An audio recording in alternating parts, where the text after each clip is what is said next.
Hello दोस्तों, हम लोगों ने पिछला वीडियो में मोशन रेस्ट के बारे में बात किया, एलिमेंट्री डिस्कशन किया। उसके बाद वेलोसिटी, फिर डिस्टेंस डिस्प्लेसमेंट के बारे में बात किया, फिर वेलोसिटी स्पीड के बारे में बात किया, डिस्टेंस कैसे निकालते हैं, डिस्प्लेसमेंट कैसे निकालते हैं, हम लोगों ने इसके बारे में बात किया। अब इसमें क्या है ना कि टाइप्स ऑफ वेलोसिटी की हम अगर बात करें तो हम लिखते हैं टाइप्स ऑफ वेलोसिटी।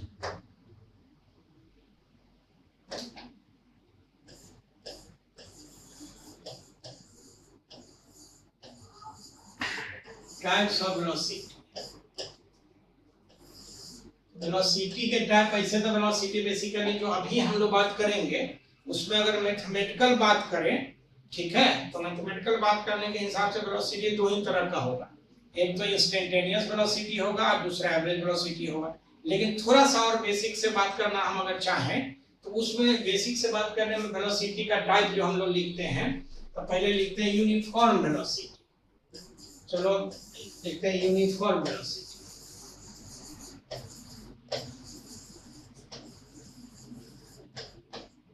यूनिफॉर्म, इसको हम लोग कांस्टेंट वेलोसिटी भी बोलते हैं,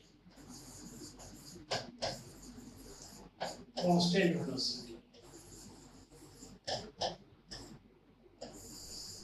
ये क्या है तो अगर समझना चाहो तो एक चीज ऐसा जब देखो कि अगर हम लोग यहाँ पे बात करना चाहें एग्जांपल से, ये ए बी और सी, थोड़ा सा और चाहो तो ये मान लो कि 10 सेकंड में 20 मीटर को गया, फिर 10 सेकंड में 20 मीटर गया, फिर अगला 10 सेकंड में 20 मीटर गया, फिर अगला 10 सेकंड में। तो चेंज जो है तो देखो ए से बी तक आने में कितना डिस्टेंस कवर हो रहा है, या डिस्प्लेसमेंट है 20 मीटर और 10 सेकंड, फिर बी से सी में। तो इस तरह के वेलोसिटी को मतलब इक्वल इंटरवल ऑफ टाइम में अगर इक्वल डिस्प्लेसमेंट होता है तो इसको यूनिफॉर्म वेलोसिटी बोलते हैं। हम लिखते हैं when the particle covers, when the particle covers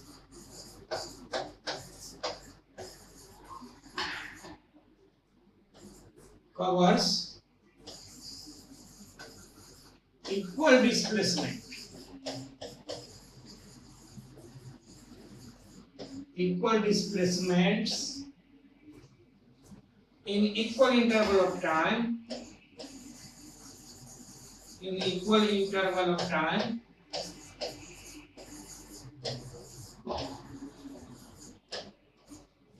it is known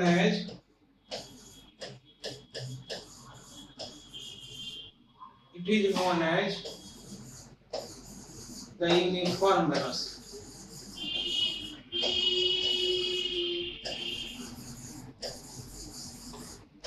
Uniform velocity मतलब ये दैट इज हम भी जो लिखेंगे वेलोसिटी, इसका मैग्नीट्यूड जो होगा सो कांस्टेंट, ठीक है। दूसरा हो गया नॉन यूनिफॉर्म वेलोसिटी। अगर हम लोग बात करेंगे बी में, ये हो गया non uniform velocity.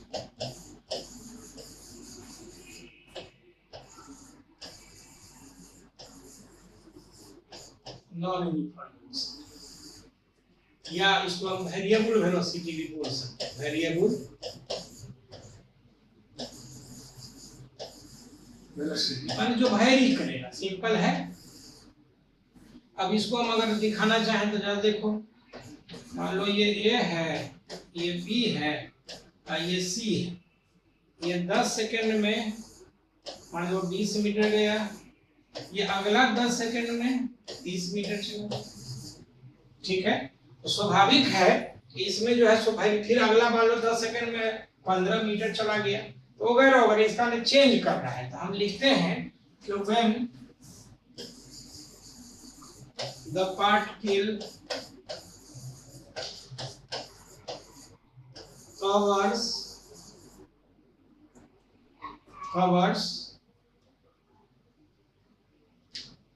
different displacement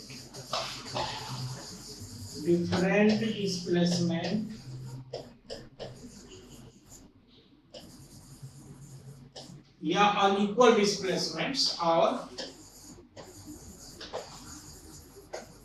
unequal displacements in equal interval of time.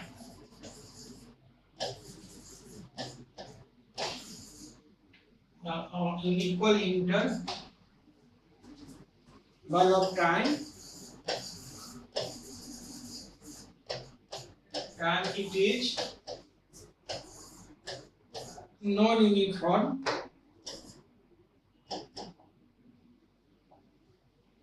It is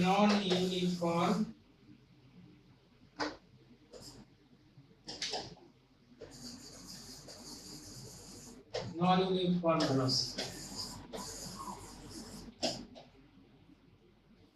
इसका मतलब ये हो गया, दैट इज लिखेंगे तो दैट इज भी जो होगा मैग्नीट्यूड ये बराबर नहीं है कांस्टेंट। इसका भी का जो मैग्नीट्यूड होगा ये हो जाएगा वेरिएबल।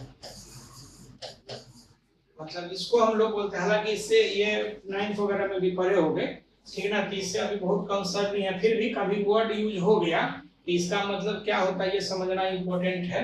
उसके बाद अगर हम लोग लिखना चाहें, सी में लिखते हैं इंस्टेंटेनियस वेलोसिटी। इंस्टेंटेनियस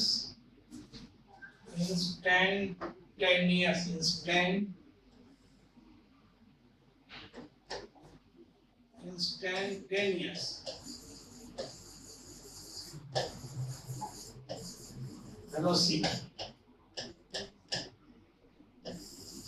इसका जो नोटेशन है हम लिखेंगे VINST। हिंदी में इसको बोलते हैं तात्क्षणिक वेग। तात्क्षणिक वेग का मतलब उसी इंस्टेंट में, उसी मोमेंट में इसका होगा। तो हम लिखते हैं it is the rate of change of, it is the rate of change of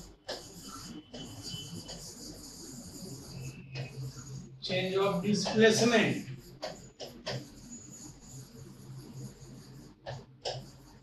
at a particular instant of time, at a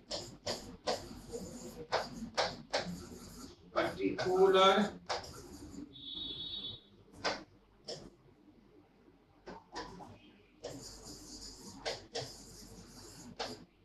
instant of time, या मोमेंट भी लिख सकते हैं, पर्टिकुलर इंस्टेंट। हाँ, moment at a particular moment कहने का मतलब that is, अगर लिखते हैं यहाँ से कि भी हम इंस्टेंटेनियस लिखेंगे INST, ये हो जाएगा dr/dt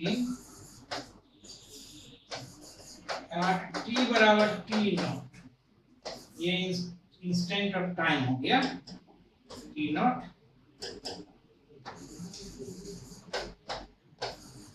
इंस्टेंट ऑफ टाइम, किसी इंस्टेंट t0 में इसका जो rate of change of displacement होगा उसको हम इंस्टेंटेनियस वेलोसिटी बोलते हैं। मतलब कहने का ये कि जैसे जैसे टाइम पास करेगा, जैसे 2 सेकंड में, 5 सेकंड में, 8 सेकंड में, ऐसे अगर हम बोले तो उसको हम लोग इंस्टेंटेनियस बोलते हैं। ठीक है, इसमें कोई दिक्कत नहीं है, स्वाभाविक है। इसको फिर हम लोग r को पोजीशन वेक्टर लिख करके उस तरह से लिख सकते हैं। b में जो है सो एवरेज वेलोसिटी,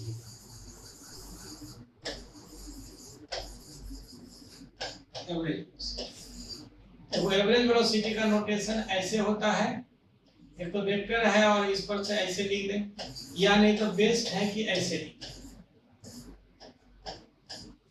ये क्या है, तो ये एवरेज का मतलब होता है जैसे मोटा मोटी।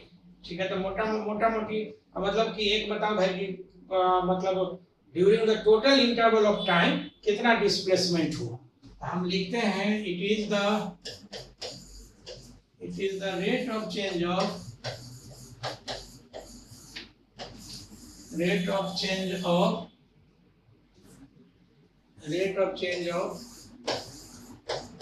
displacement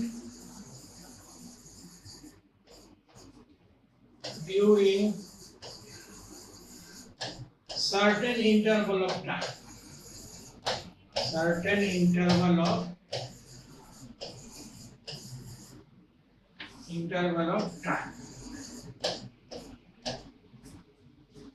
दैट इज भी। अगर हम एवरेज लिखते हैं लिखेंगे नेट डिस्प्लेसमेंट बटा टोटल टाइम।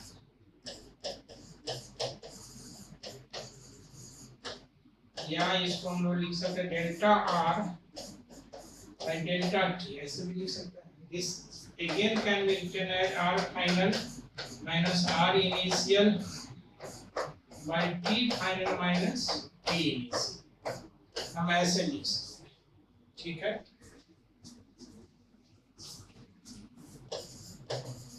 also भी जो एवरेज लिखेंगे तो ऐसे भी हम लिख सकते हैं भी dt का इंटीग्रेशन बाय इंटीग्रेशन dt, ये हो जाएगा t1 से t2, ऐसे अगेन t1 से t2। ये इंटीग्रेशन क्या है, बस ऐसे समझ लो कि इसका नाम इंटीग्रेशन है, और हम आगे बात करेंगे क्योंकि जब तक सवाल हम नहीं करेंगे, ठीक है, तब तो इंटीग्रेशन क्लियर नहीं होगा। तो सवाल करने से पहले हम इंटीग्रेशन करते हैं। अब है कि ये कैसे हो गया, तो हम लिखते हैं वही है, जरा सा अलग से देखो। वेलोसिटी का डिफरेंशियल था dr/dt, हम इसको क्रॉस मल्टीप्लिकेशन कर देंगे तो dr बराबर जो हो जाएगा सो भी dt हो जाएगा। इसका मतलब डेल्टा r जो हम लिखेंगे यहाँ से इंटीग्रेशन dr, और ये इंटीग्रेशन हो जाएगा भी इंटीग्रेशन ऑपरेट कर देंगे, एंड डेल्टा t लिखते हैं इंटीग्रेशन dt। अगर मान लो टाइम t1 से t2, सॉरी टाइम t1 से t2 के लिए हम लोग बात करेंगे, मान लो टाइम t1 से t2 यहाँ, और यहाँ पे टाइम t1 से t2, यही चीज वहां पे हम लोग लिख दिए हैं।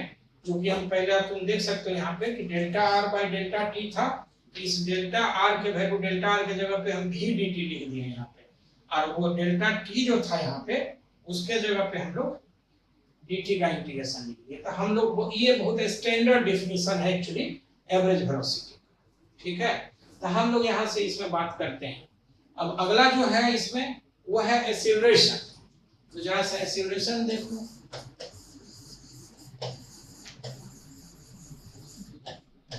एक्सीलरेशन इसका नोटेशन है a, ठीक है। स्वाभाविक है कि एक बार जो है सो आदमी चला तो डिस्प्लेसमेंट माने कवर हुआ या डिस्टेंस कवर हुआ, उसके बाद जो है सो फिर वेलोसिटी डेवलप हो गया। ऐसा भी हो सकता है कि वेलोसिटी में भी चेंज हो जाए, ठीक ना, जैसे वेरिएबल वेलोसिटी हमने दिखाया या नॉन यूनिफॉर्म वेलोसिटी, तो वेलोसिटी में चेंज हो रहा था, कहीं कभी कुछ कभी कुछ। तो हम अगर उस हिसाब से बात करेंगे हम लोग लिखते हैं it is the rate of change of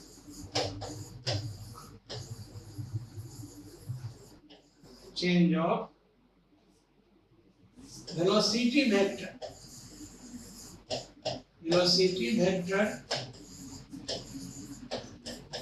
with respect to time।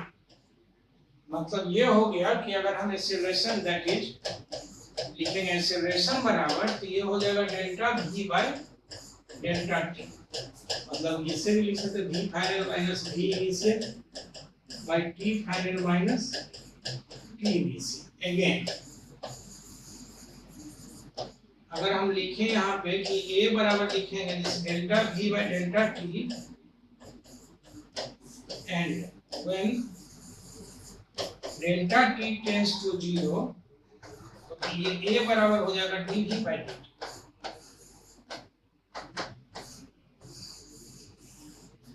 इसे आ गया, ठीक है।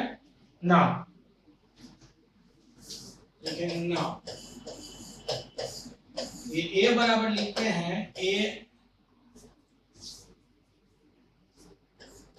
dv by dt, and v बराबर जो था vxi vyj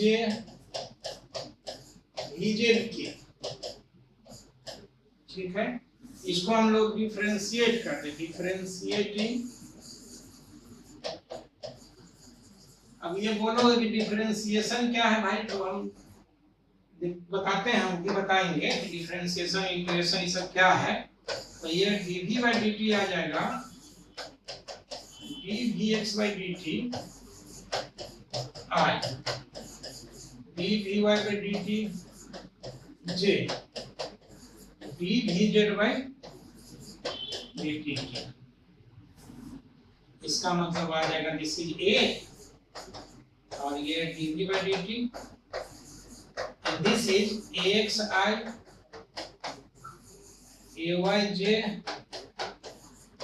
az k।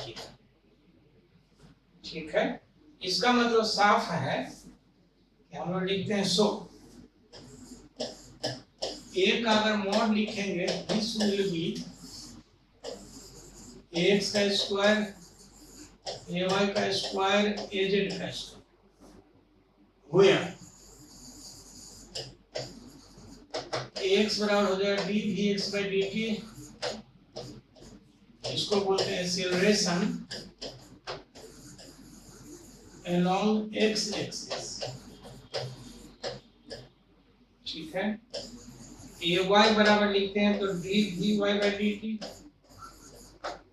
this is acceleration along y axis and az लिखेंगे dvz/dt, ये हो जाएगा acceleration along z axis। ये चीज है, ठीक है, इसका मतलब एक्सेलरेशन भी 3 डायमेंशन में हम इस तरह से लिख सकते हैं। हालांकि एक्सेलरेशन का और भी है ये, अब है कि टाइप्स ऑफ एक्सेलरेशन हम लोग कैसे लिखते हैं, तो लिखते हैं types of acceleration.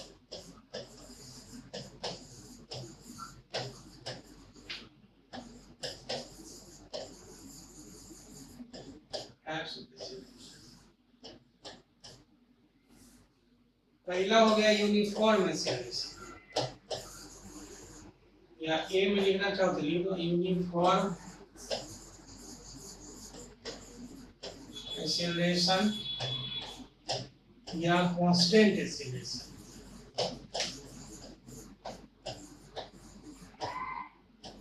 Constant acceleration, अब इसको अगर हम लोग देखना चाहें तो जैसे देखो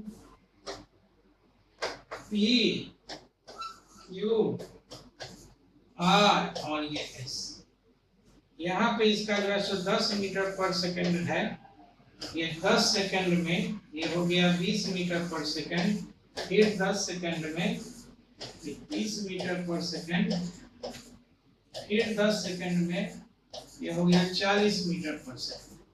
मतलब कहने का ये हो गया कि अगर इसको डिस्कस करेंगे तो जब देखो गौर से कि इसमें जो चेंज इन वेलोसिटी है 10/10, इसमें भी 10 है, इसमें भी 10 है, टाइम सेम, यानी इक्वल इंटरवल ऑफ टाइम में अगर चेंज इन वेलोसिटी सेम रहेगा तो हम लोग लिखते हैं कि लिखेंगे when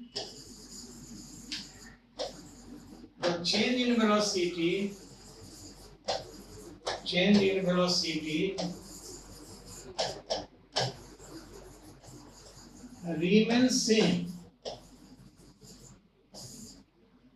remains same in equal interval of time,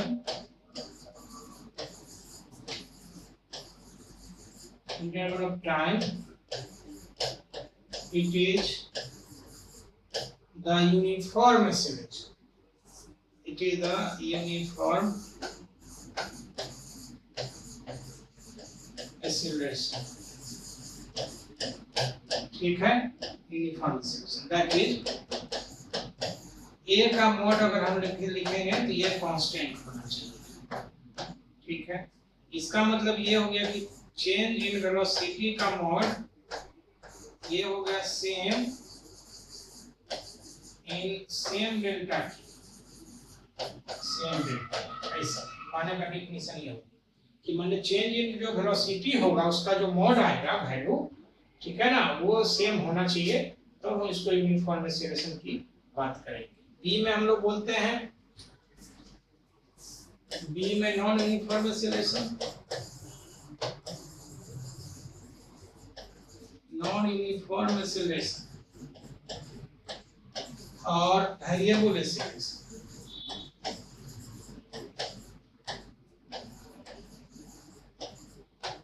variable acceleration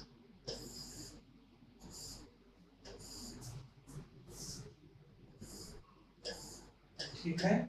अब जरा इसको एक बार फिर से हम फिगर से दिखाना चाहते हैं।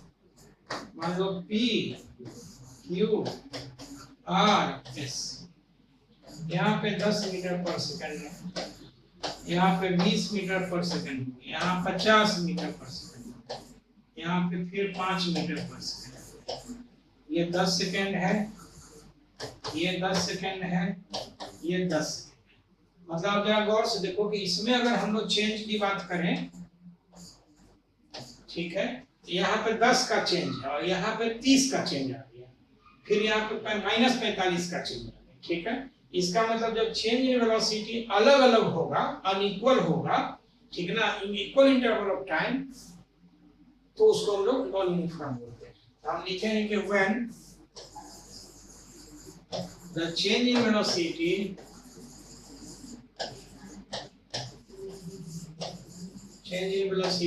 remains unequal, remains different or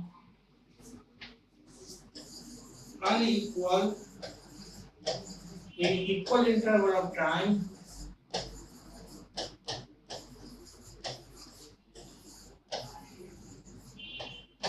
it is non-uniform acceleration. Non-uniform acceleration, ठीक ना। जैसे यहाँ से जैसे for example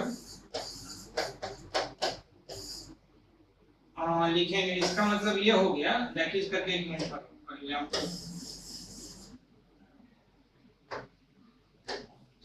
that is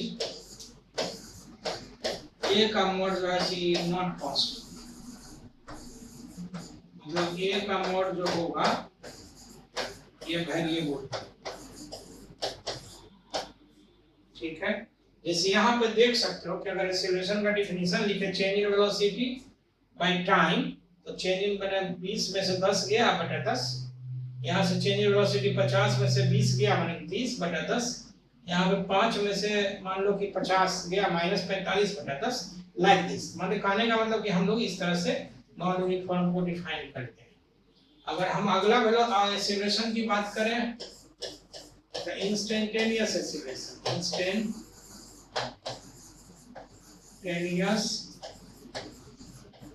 acceleration, ये हम a वेक्टर inst लिखते हैं, इंस्टेंटेनियस के लिए ऐसे करके लिखते हैं। It is the rate of change of, it is the rate of change of, rate of change of velocity vector, velocity vector at a particular instant of time, okay?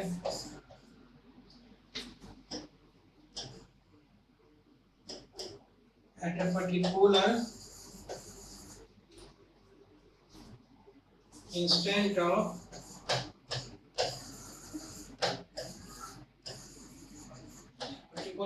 of time, that is a instantaneous, ये हो जाएगा delta t by delta t,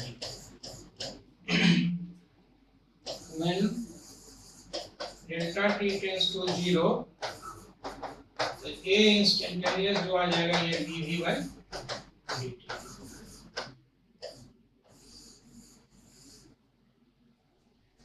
इसमें कोई दिक्कत नहीं है किसी को, वेक्टर फॉर्म में हम लिख रहे हैं। d में आ जाएगा average acceleration,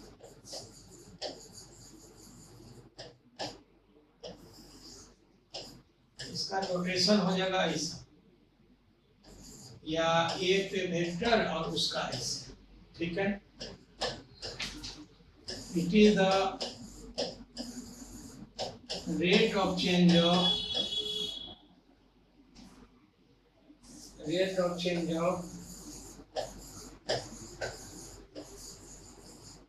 velocity vector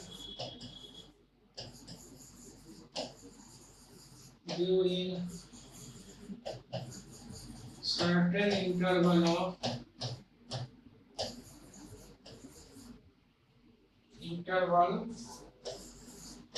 of time, इसका मतलब दैट इज करके लिखें ए एवरेज, ये हो जाएगा delta V by delta T, V final minus V initial by T final minus T.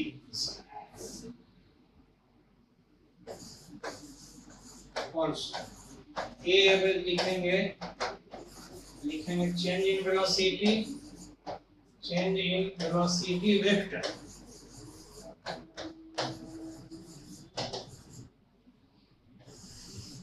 by total time,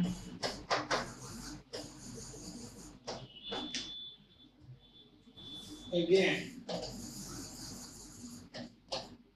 average acceleration अगर लिखते हैं तो हम ऐसे भी लिख सकते हैं a dt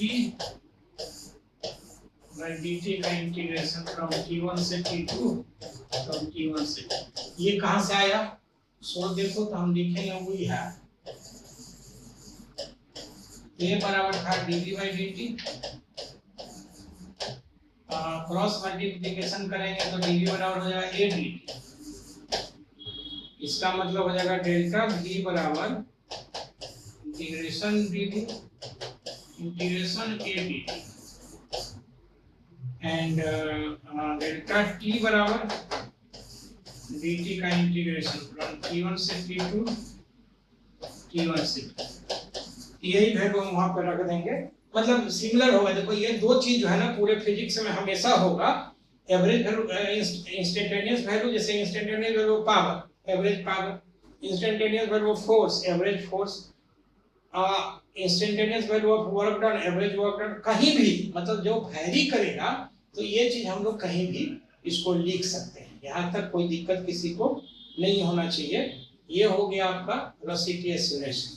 अब इसमें क्या है ना कि एलिमेंट्री मैथमेटिक्स के लिए ऐसे हम एक वीडियो ही बना देंगे अलग से तो ज्यादा सही रहेगा, डिफरेंशिएशन इंटीग्रेशन करके, ठीक है। तो क्योंकि इस पर हमको थोड़ा सा सवाल करना पड़ेगा, तो सवाल करने से पहले एक वीडियो एलिमेंट्री मैथमेटिक्स का हमको बनाना पड़ेगा, तो हम एलिमेंट्री मैथमेटिक्स का उसमें देख लेते हैं बना करके, ठीक है। तो अगले वीडियो में ये यहाँ तक सही है, यहाँ पे कोई दिक्कत नहीं है, और वेक्टर फॉर्म में एक ही जैसा सब फॉर्मेट है, मतलब हम ये इसलिए पढ़ाना चाह रहे हैं कि अगर इतना तुम पढ़ लिए तो तुमको अलग अलग बने, यहाँ से क्या क्या खत्म हो जाएगा, 1D खत्म हो जाएगा, 2D खत्म हो जाएगा, इवन आगे फोर्स वगैरह में भी एक्चुअली वेक्टर है बेसिकली, ठीक है ना। और वेक्टर जब आ जाएगा तो जहां जहां वेक्टर आएगा वहां वहां ये काम है, ठीक है। तो इसलिए हम थोड़ा सा चाहते हैं कि आप स्टैंडर्ड तरीका से पढ़िए, सो दैट कि परीक्षा जो आप दे रहे हैं ना, जैसे 2025 में जो क्वेश्चन था फिजिक्स का नीट में सिर्फ बता रहे हैं, तो वो तो समझ में आ ही रहा होगा कि क्या क्वेश्चन, अगर आप एग्जाम दिए हो नहीं दिए हो तो सीनियर से पूछ लेना कि एग्जाम में क्या लेवल था क्वेश्चन का, तो इसलिए थोड़ा लेवल का पढ़ोगे तो हमको भी सेटिस्फेक्शन होगा कि हम इतना मेहनत तुम्हारे लिए कर रहे हैं, तो तुम थोड़ा इसका फायदा उठा रहे हो। Thank you so much.